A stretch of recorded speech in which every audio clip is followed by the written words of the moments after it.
অসাধারণ ছিল। স্পুনটা কত লম্বা দেখবি, এখানে বসে ওই দুধটা তো মারো স্পুন দিয়ে, প্রচুর লম্বা স্পুন। আইসক্রিম, রিয়েল ফ্রুটস, উপরে আবার জ্যাম। মা ফল কেটে দিলে খেতাম না, এখানে টাকা দিয়ে ফল খাচ্ছি। আমি এমন এমন কথা বলছিলাম যেটা শুনে পেছন থেকেও সবাই হাসছিল।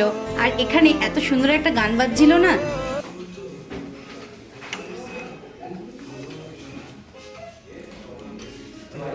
দারুণ পেট ভরে গেছে, তাও খাচ্ছি। আইসক্রিমের থেকে বেশি বলতো স্ট্রবেরি ফ্লেভার কাস্টার্ড, পুরো ফ্রুট দিয়ে পুরো মাসে কাস্টার্ড খাচ্ছি।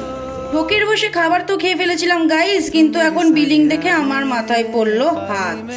খাওয়ার পর রিয়েলাইজ করছি খেতে তো এসেছিলাম শুধুমাত্র একটা পিৎজা গাইস, কিন্তু খেয়ে নিলাম এতগুলো খাবার। তো ঠিক আছে, আমার প্রচুর টাকা এখন উড়ে গেল আর আমি উড়ে চললাম নেক্সট ব্লগে দেখা করতে।